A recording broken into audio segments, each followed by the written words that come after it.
profesor, ¿eh? Sí, perdón, Es re perdón, profesor. perdón. Él está preguntando las cosas que quiere enseñar a sus alumnos, ¿viste? Dice, bueno, Sí, no, hagamos la tradición de No puedo Oesterheld, salir de ahí. de Gorosichen, y Borges escribió ciencia ficción.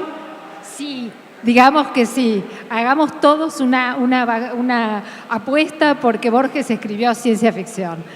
¿Ya está? Ya está. Listo, seguimos.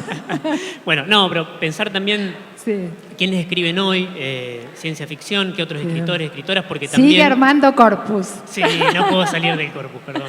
Pero Bueno, para vamos, trazar vamos. un panorama, digamos, ir por ahí también. Mira, hoy tenemos un género que tal vez no sé si están familiarizados o no, pero, a ver, cuando uno escribe, no escribe pensando en el género viene después.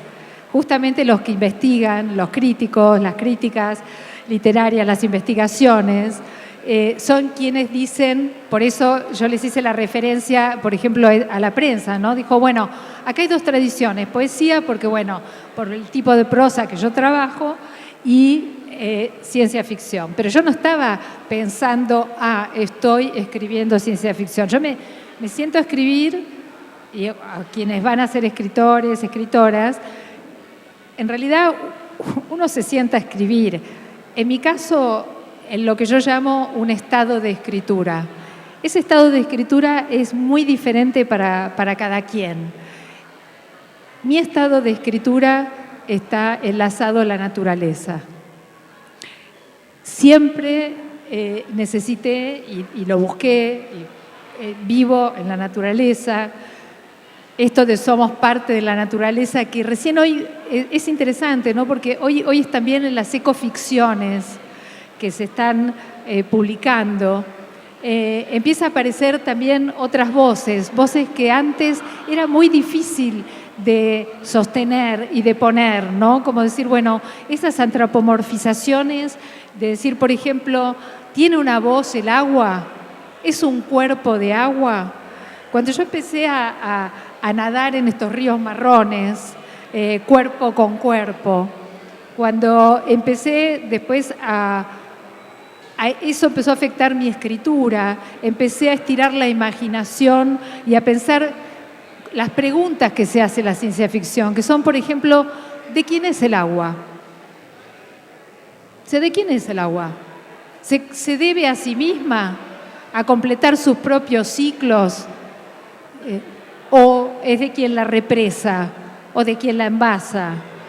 O, por ejemplo, esta puede ser una pregunta base para quienes escriben ciencia ficción, ¿no? Dice, bueno, a ver, ya dije lo de qué pasaría si, pero, por ejemplo, son preguntas esenciales, ¿no? Uno la tiene ahí el agua, ya está. Ustedes tienen la laguna Hinojo, todavía no fui, no sé si hay Hinojo, ¿por qué se llama Hinojo? ¿Hay Hinojo o no? Bueno, contame. No importa, bueno, sigo.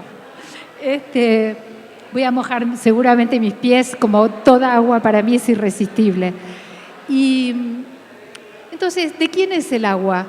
Piensa en algo que ahora nos puede interpelar al respecto y hay mucho para escribir al respecto.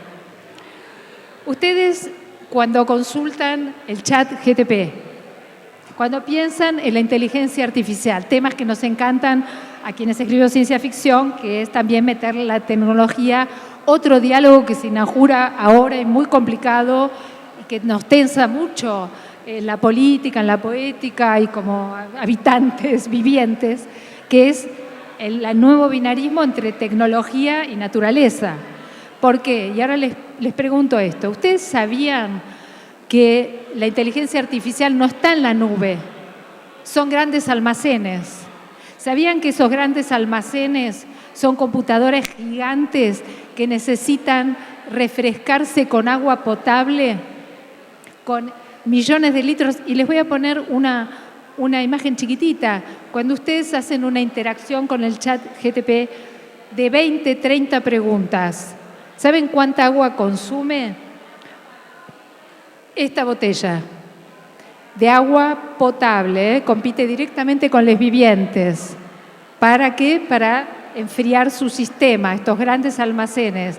Entonces, imagínense en este instante en todo el mundo cuántas consultas están sucediendo. Somos 8.000 millones. Bueno, compite, entonces la inteligencia artificial es extremadamente sedienta. Se agrega un elemento al estrés hídrico que ya tenemos por contaminación, por, qué sé yo, el chino que envasa agua. Mira, yo tengo seteado en Google, a propósito de Google, que es ahora admitió el consumo de agua que tiene, pero claro, lo canjeó por, no sé, base de carbono, no sé cómo se llama. ¿Qué estaba diciendo? Lo de Google. Algo de Google y el agua, seguro. Sí. La cantidad de agua que... Es extremadamente sedienta. Entonces, nos pone sobre las cuerdas, porque por un lado todos queremos nuestros teléfonos inteligentes, queremos las computadoras, por otro lado está compitiendo con los vivientes. Entonces, esto solo está creciendo a una velocidad y a una aceleración típica de estos tiempos, donde la tecnología además, bueno, si nos metemos en la inteligencia artificial hay muchísimo para decir, ¿no? Por ejemplo, ¿quién la carga? ¿Cuál es la información? Porque, sí, de lo del chino, era lo del chino. Yo tengo seteado los títulos de mi libro, cosas que hacemos los escritores, tenemos seteado en Google los títulos para que cuando alguien te menciona, te venga una alerta. Bueno, hace mucho que El Rey del Agua no es mi novela, es este hombre chino que envasa agua, que es el más rico del mundo. Así que me deseteé porque no paro de recibir información de cuánto gana el hombre chino adueñándose del agua. Por eso, entonces, a ver, vuelvo a cuerpo, en el cuerpo de agua. En mi caso, otros lo pueden como configurar desde la ciencia ficción, y acá agrego una palabra que es climática. Ciencia ficción climática, así me gusta llamar a mi literatura. Perdón que hablo mucho y no te dejo preguntar, pero bueno. Yo te voy tirando algunos pies, pero vos dale para adelante. Después te hago el canon latinoamericano reciente, te prometo. Entonces, ¿de quién es el agua? Yo les pido que se vayan con esa pregunta. O sea, ¿de quién es el agua? ¿No? Entonces, a partir de ahí, pues sí, bueno, como decía, se debe a sí misma. ¿Es un sujeto de derechos? ¿Es un cuerpo de agua? ¿O es de quien la envasa, del hombre chino, el más rico del mundo? ¿Es de quien la represa? ¿Es de quien la vende? ¿Por qué la vende? ¿No es un bien común? Bueno, si estiramos la imaginación, como yo hice, por ejemplo, El Rey del Agua, tenemos a un rey del agua que se queda, es casi naif al lado del rey león que tenemos ahora, y decide que el nuevo oro líquido es el agua, porque es en un futuro lo que nos va a escasear. Entonces, ya el petróleo no importa, ya ha cambiado a otras energías y transforma los buques petroleros en buques aguateros. Es el nuevo oro líquido, lo exporta a los países donde empieza a escasear. Eso lo escribí hace 10 años. A España en particular, donde ya tenía síntomas de escasez y donde estos años ni siquiera pueden avanzar con los cultivos. Eso es escribir ciencia ficción, estirar esos signos del presente. No hacemos profecías. Aunque yo también soy astróloga, pero no ejerzo, pero sé. Aún no me alcanza la astrología ni la ciencia ficción para hacer una profecía. ¿Vamos hacia el colapso o estamos despuntando alguna clase de revolución? Bueno, tomando el despliegue que hiciste, digamos, creo que ahí estaba, y me arriesgo a decir, la génesis de la escritura del Rey del Agua, estas inquietudes, estas problemáticas, esta vinculación entre cuerpo y territorio, ¿sí? Cuerpo y cuerpo de agua, y ese despliegue que encontramos en la segunda parte de la trilogía, en El Rey del Agua. Pero además de esa problemática llevada a la ficción, también podemos encontrar un trabajo con los vínculos. Digo, las personajes principales de la novela son Juana y Andrea, hermanas, y sumergidas en ese mundo, en ese postmundo atravesado por el comercio del agua, luego la desertificación y los éxodos, encontramos ese trabajo que yo te voy a citar a vos. En una entrevista hablas de la forma de pensarnos y más o menos decís que tal vez sea más interesante pensarnos en términos de relaciones, pensar al mundo en relaciones y no el mundo en individualidades. Y me parece que esa idea atraviesa también la novela, junto con otros ejes que puede ser el miedo, la supervivencia, las subjetividades, los cuerpos y demás. Sí. Volviendo al tema de las utopías, porque esta charla no se llama utopía y realidad, estoy pensando que las utopías son siempre colectivas y las distopías son individuales. Es decir, en general, en esas distopías que solemos ver, por ejemplo en Netflix, siempre hay un héroe individual, ¿no? Siempre hay alguien que salva el mundo o que sobrevive, ¿no? Que eso es interesante también porque fíjate que son distópicas, apocalípticas, pero siempre alguien se salva, o sea que no siempre subyace una utopía en la distopía y viceversa. Pero fuera de eso, pensarnos en relaciones tiene que ver con algo que también me parece que estamos comprendiendo ahora, que habitamos un superorganismo que hemos tensado, ¿no?, en todo su sistema, con factor antrópico, eso quiere decir nosotros mismos, que hicimos, como decíamos, la Tierra no es un mal lugar, la volvimos un mal lugar.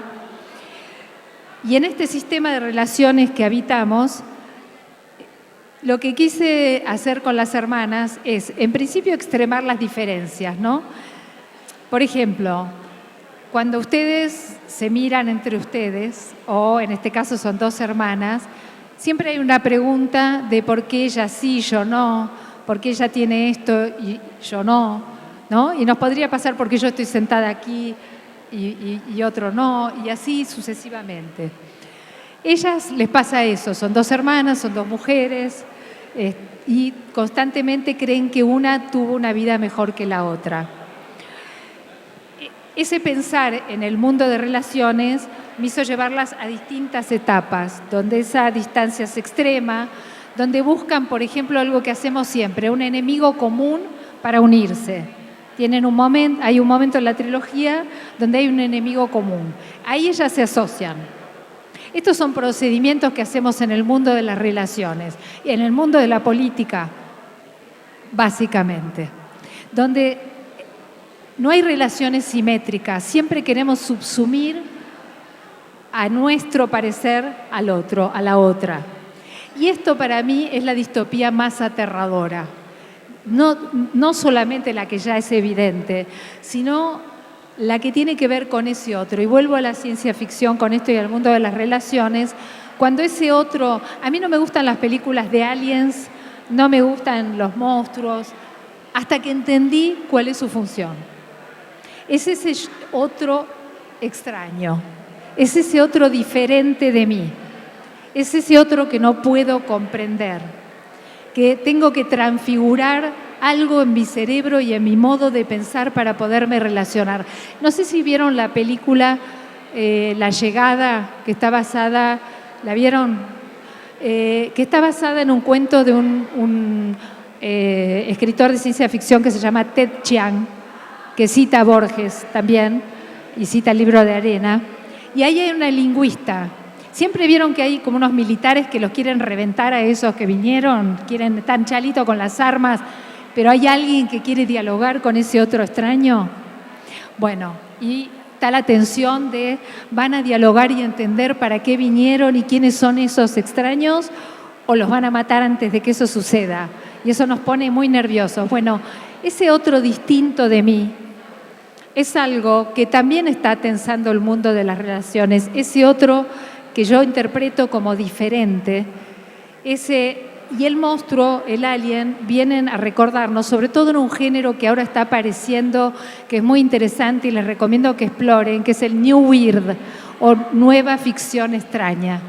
La nueva ficción extraña propone una especie de explosión de híbridos, de animales, personas, de máquinas híbridas, monstruos que son hermosos a la vez que son terribles.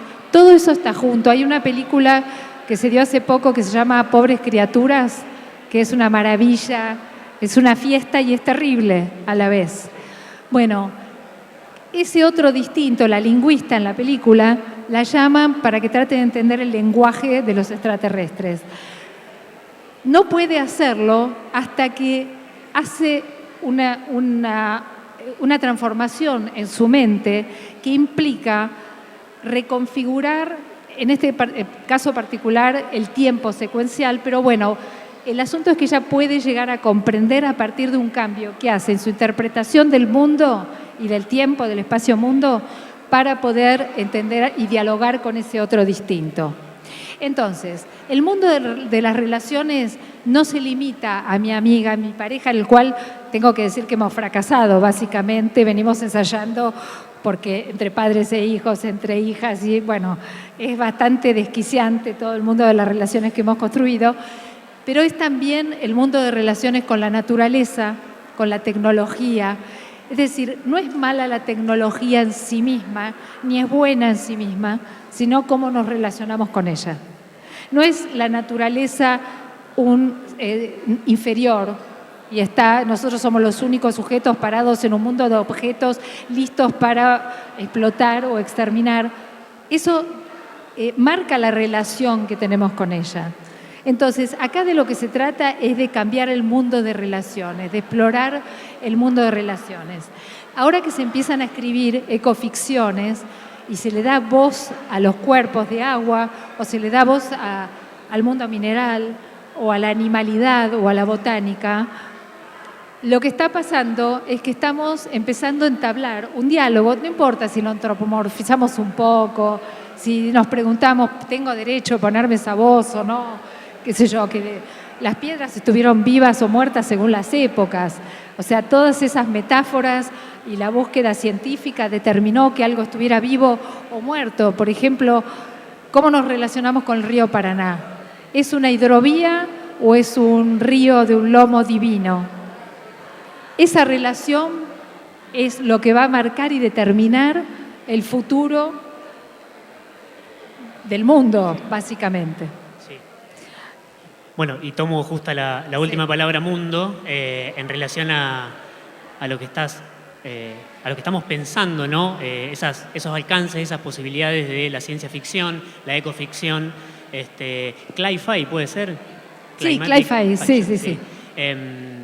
Pensar el mundo desde la lógica de las vinculaciones, pero también pensar el mundo, porque también, junto con Gabriela Cabezón Cámara, en el programa Los Siete Locos con Cristina Mucci, me quedé con una frase que fue el disparador de la propuesta y que tiene que ver, por supuesto, con lo que estás presentando hoy, que es sin mundo no hay cultura. Esta idea... No hay cultura sin mundo. No hay cultura sin mundo. Sí. Y ahí podemos, si te parece, pensar más allá de la ficción, justamente vuelvo a las posibilidades, y pensar en los activismos. ¿Cuál es el vínculo, o tu vínculo, con los activismos y también pensar desde la literatura hacia el activismo o viceversa? Sí, yo creo que, accedemos al mundo a través de la ficción. Primero podríamos pensar esto. Los cuentos que nos contamos. Piensen que, por ejemplo, todo lo que decimos relato, que es una palabra ya tan contaminada, pero todo movimiento social comienza por un relato. Todas las maneras que nos aproximamos al mundo tienen que ver con un acceso ficcional del mundo. Las palabras que usamos, los nombres que les ponemos. Entonces, la pregunta que nos hicimos con Gaby Cabezón Cámara, con Dolores Reyes, Sole Barruti, Maristela Vampa y yo, es en la colectiva Mirá Socioambiental. Ahora se llama así, migró de escritoras, No hay cultura sin mundo a Mirada Socioambiental, es que nos preguntamos qué pasaba con el periodismo ambiental, socioambiental, que no estaba llegando. Entonces, ¿cómo podíamos nosotras acercarnos a una narración del mundo? Porque, las narraciones y el arte impactan el sistema nervioso. O sea, nosotros cuando somos... por ejemplo, niñas, niños, nos vamos formando como lectoras, lectores, y no tenemos ningún problema en conversar con un gato que comió un hongo alucinógeno y que habla con una persona. Alicia en el País de las Maravillas, está todo bien, ¿no? Bueno, entonces, ese lector se va perdiendo en el camino por la modernidad, por las cosas que van pasando, por el mundo distópico, por las definiciones que se alejan de ese acceso de la ficción al mundo, que es nuestro verdadero acceso al mundo. Entonces, hay que pensar cómo definimos, por ejemplo, a través de las metáforas, ¿no? Nosotros vamos construyendo el mundo a partir de metáforas. Hace siglos que nos domina la metáfora, la naturaleza inferior. Pero ¿quién dijo que es inferior? O sea, son dos palabras, reflejan algo, inmediatamente se nos representa el mundo. Entonces, una visión del mundo no es solamente un mapa mental, es la forma de crear mundo. Atentas a esto, es que comenzamos a utilizar como una prosa y un acercamiento desde la ficción hacia el activismo socioambiental. Eso lo hacemos a través de ir al territorio, buscar las voces del territorio. Ahora acabamos de sacar un podcast que les recomiendo, que se llama Todas las fuegas el fuego, que Córdoba se incendia o se incendiaba, y fuimos al territorio y entrevistamos a las brigadistas mujeres que luchan y que no les da mucho espacio, bueno, en fin. Y ahora vamos a alargar otra serie de podcasts. Siempre buscando, pero me parece que es muy importante comprender que si las metáforas que algunas vienen durando hace siglos, como la de la naturaleza inferior, y establecen relaciones no simétricas y definen que una narrativa donde el hombre es, como decía antes, el único sujeto parado en un mundo de objetos disponibles para explotar y eventualmente exterminar, o que el otro distinto es amenazante y peligroso, ¿no? Porque estos son todas narrativas, son mentiras montadas sobre ciertas ideologías. Vivimos en un mundo, en un umbral donde hoy la virtualidad, lo que llamamos realidad, la ficción y lo real es donde se está construyendo el mundo. O sea, estamos todo el tiempo haciendo equilibrio y viendo cómo se va construyendo ciertas definiciones que nos empujan en distintas direcciones. Por eso yo digo, paremos y preguntemos, ¿quién dijo naturaleza inferior? ¿Por qué definimos eso? ¿Quién lo dijo? ¿Cómo lo dijo? ¿Y con qué interés lo dijo? Entonces, ¿podemos desarmar estas ficciones? ¿Podemos volver a pensar de quién es el agua? ¿Podemos pensar en relaciones simétricas? Este acceso ficcional al mundo es lo que me interesa. Y cómo podemos desmontar ciertas ficciones, ya que nuestro pensamiento se compone básicamente de metáforas y es nuestro abordaje al mundo. En relación a esto que decís, y justo lo escuchaba al viejo Farmer, lo enganché al paso, que mencionó la palabra antropoceno, y de hecho hace poco tiempo nos visitó Flavia Costa con su libro Tecnoceno en la Universidad Experimental, y nos contaba de la tensión a lo mejor que hay con el uso del término, ciertos debates que incluso van cambiando el rumbo, digamos. Hay muchos que están a favor de ese término, de repente cambia la perspectiva, pero me interesaría cómo lo ves vos o cómo lo ven ustedes en ese colectivo activista en relación a la ficción, en relación a eso que llamamos la realidad. Sí, en realidad yo digo, en realidad me encanta porque cuestiono muchísimo el término realidad y lo que es la realidad, pero bueno, son tics que uno tiene. Yo me reúno regularmente con Flavia Costa. Flavia Costa tiene un libro que se llama Tecnoceno. Ella habla de que el antropoceno habría que definirlo como tecnoceno porque tiene que ver con el mundo de la técnica, cuando comienza el mundo de la técnica, la era industrial. En realidad se fija en el mismo tiempo, pero ella se va por el mundo de la técnica porque es lo que le interesa. Ella, como socióloga, lo que dice es quién está cargando la información de la inteligencia artificial. Por ejemplo, cuando vos le preguntás algo a la inteligencia artificial, la respuesta, ¿quién la cargó? La cargó una persona, la cargó una corporación, no viene del universo, ¿no? No existe eso como tal. Entonces, digo, ella propone como socióloga que la información de la inteligencia artificial puedan participar distintas subjetividades. Por ejemplo, qué sé yo, el punto de vista indígena, vamos a decir. ¿Por qué no escuchar qué respuesta tiene, por ejemplo, para preguntar qué es una montaña?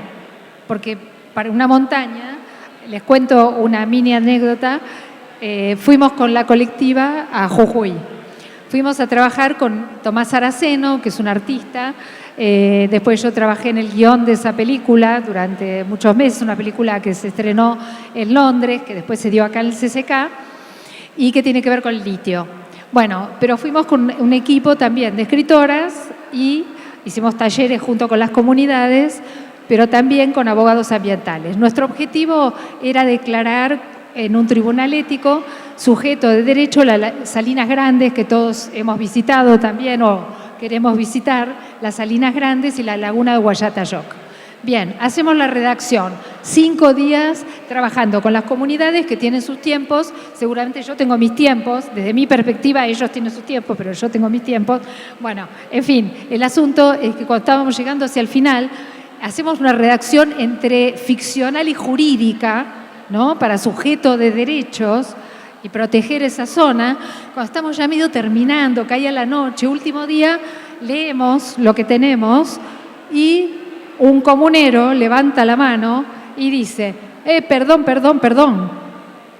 pero aquí faltan los apus, los cerros. Y nosotros dijimos, ay, a ver, no teníamos impresora, nos faltaba el oxígeno, teníamos que correr 5 cuadras para lograr imprimir algo de nuevo. ¿Qué nos olvidamos? Y ellos nos dicen con absoluta certeza, porque entonces, ¿qué es la realidad? Dicen, los cerros, los apus, estuvieron participando y protegiendo para que esta charla se realice durante 5 días. Están ahí. Y nosotros levantamos la vista y decimos, sí, claro, vamos a redactar de nuevo y vamos a incluir a los apus. Entonces, ¿cómo se define la realidad? ¿Cuál es el diálogo? ¿Cuál es la relación que tenemos con los apus? Ellos tienen esa relación. Podemos cargarle a la inteligencia artificial cuando pregunta, bueno, según los pueblos collas de la Puna, los apus son entidades protectoras, ¿qué? O van a encontrar una respuesta que diga, es una acumulación de minerales donde el extractivismo puede sacar oro, metales y, las salinas, litio. Entonces, a ver, pensemos cómo se construye el mundo, desde qué ficción, desde qué relación, desde qué descripción, quién la impone, quién la dice, quién la dijo. Miren, la ciencia ficción, si algo que tiene lindo, y los invito a escribir ciencia ficción, y New Weird mejor todavía porque es una fiesta, es por la libertad que tiene para pensar todo de nuevo, todo desde cero, con la imaginación desbocada. Porque no tenemos solo un problema de extractivismo, a pesar de que el farmer diría, sí, solo tenemos un problema de extractivismo, tenemos un problema de producción de imaginarios. Es decir, en mi caja de herramientas están las palabras, en mi caja de herramientas está la ciencia ficción climática o cli-fi, que me apropio de un acrónimo anglosajón. Estuve en diálogo con un periodista, Dan Bloom, que hizo su propio corpus de ciencia ficción climática, que se preocupa por las distopías o utopías que tienen que ver como Ballard con la sequía, digo, por nombrar algunos conocidos, o Úrsula Le Guin con El nombre del mundo es bosque. Entonces, ¿qué te estaba diciendo de nuevo? Al hombre chino no vuelvo. No, ¿qué era? El farmer, tac, tac, tac. Estabas con la visión de la realidad. Vos tenías que prestar atención. No, estaba prestando atención, por supuesto. Solo que me dejé llevar por la historia, me fui para allá. Eso, gracias. ¿Ves? Alguien escuchaba. Bueno, entonces, es la imaginación desbocada, ¿tá? Es saltar. Hace poco di un postdoctorado en Córdoba que estaban, no sé, de estudios ciencias latinoamericanas, antropólogos, sociólogos, dentro de la academia. Y el tema era que, digamos, había como una imposibilidad de saltar del rancho conocido, ¿no? Como decir, bueno, ok, tenemos un montón de elementos para investigar el mundo, un montón de elementos que nos da la academia, pero hay que, como iba a decir, reventar la cabeza, perdón, fui un poco brusca, pero cuando terminó el postdoctorado, lo que me dijeron es, nos partiste el bocho.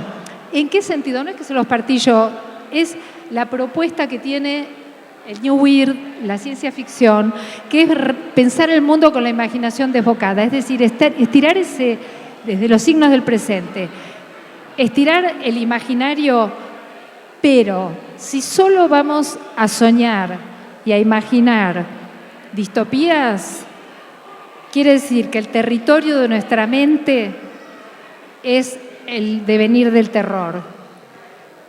Y ahí está el problema, en el territorio de nuestra mente. Cómo construimos y accedemos al mundo desde la ficción. Entonces, ¿qué pasa con las utopías? Están despuntando.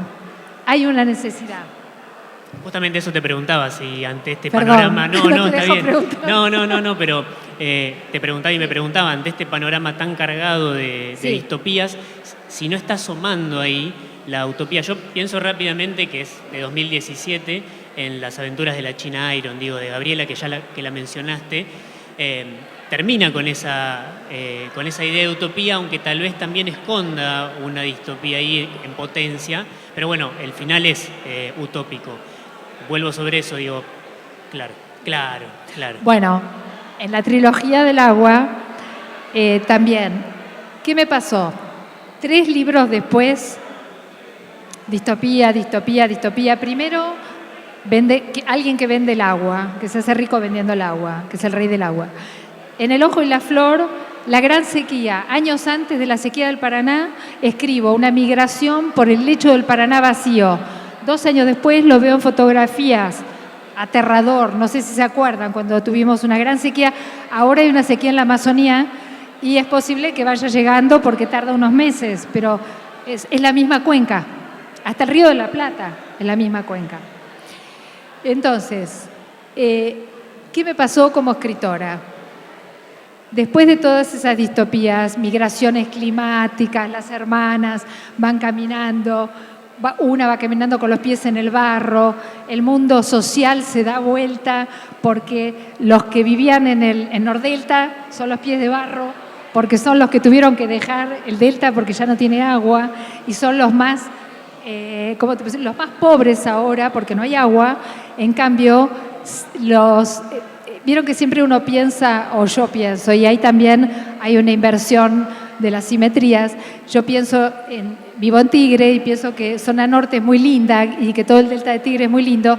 Y cuando pienso, sin ofender a nadie, que sea ensenadense o de Berizo o del sur de la cuenca, uno piensa que es más desencantada, ¿no? Que son costas más desencantadas. Hace poco me llevaron a dar una charla en la isla Paulino, empecé a encontrar y a entender esas tierras más salobres, pero la dulzura del agua de nuestra zona me llevó a eso.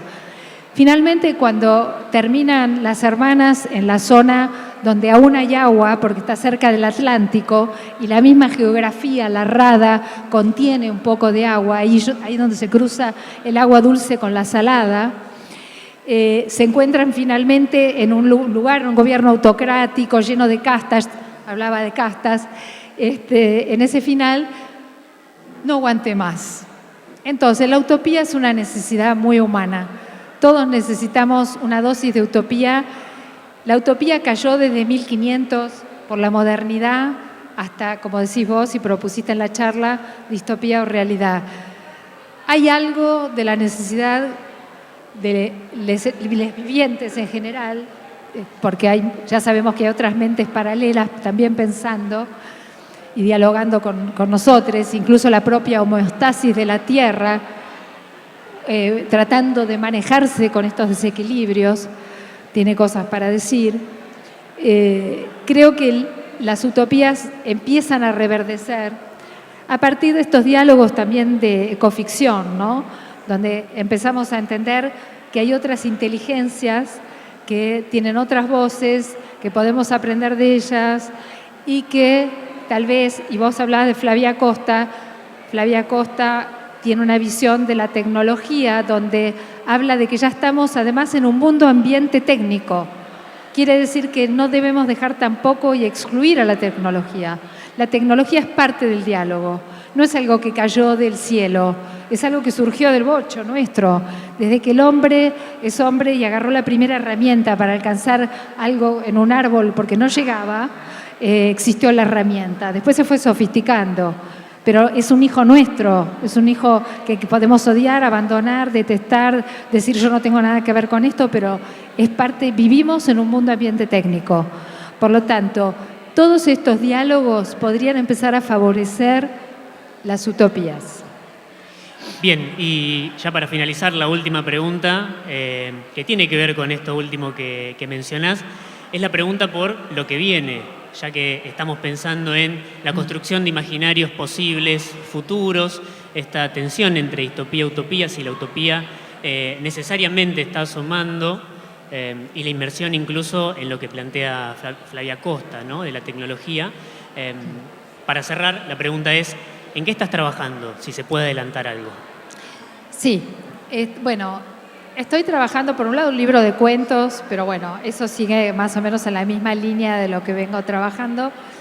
Pero todas estas reflexiones acerca de preguntas que me hacen, como diciendo, bueno, vos cruzás el activismo con la literatura sirve para algo, hay acción, esto lo digo yo, no me lo pregunta, digo, hay acción, el trabajo artesanal con la palabra, tiende puentes sensibles entre lector, escritor, escritora,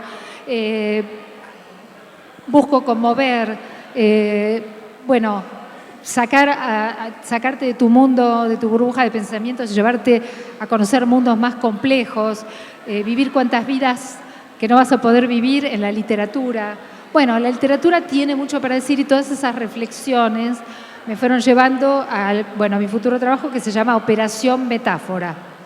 Tiene reminiscencias de Operación Masacre de Walsh, porque hay algo que él se pregunta y que es el disparador de esa novela, que es que le avisan que de los fusilados, hay uno, lo llaman y le dicen, hay un fusilado que vive. Dice, ¿un fusilado que vive? A partir de ahí él escribe esa novela. Fíjense que es fusilado, muerto, que vive, vivo. Bueno, esto es lo que llamamos una metáfora, ¿no? Es un fusilado que vive.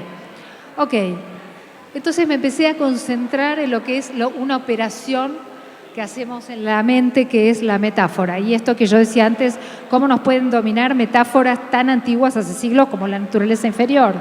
¿Quién la dijo? ¿Cómo se dijo? ¿Cómo se hipió? ¿Cómo se sostuvo? Yo digo, ¿cómo se hipió? Porque bueno, ya que estamos con Flavia Costa, la tecnología. Y se hipea ahora con el Rigi, ¿no? Pero bueno, no me quiero abrir tanto.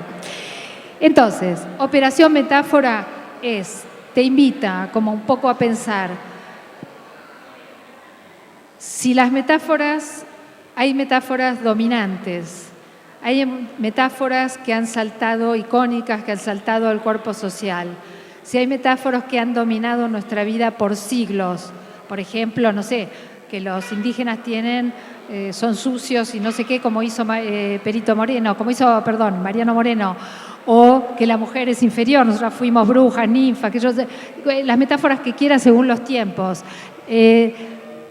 ¿Cómo se construyen? Estas metáforas que somos capaces de unir cosas tan opuestas. ¿Cómo opera esto en nuestro pensamiento? Y entonces es la pregunta que les hago. Si una metáfora define qué está vivo y qué está muerto, ¿cuál será la próxima? Y nos quedamos pensando con esa pregunta. Muchísimas gracias, Claudia, por el despliegue, por la amabilidad. Sí, gracias al público. Y bueno,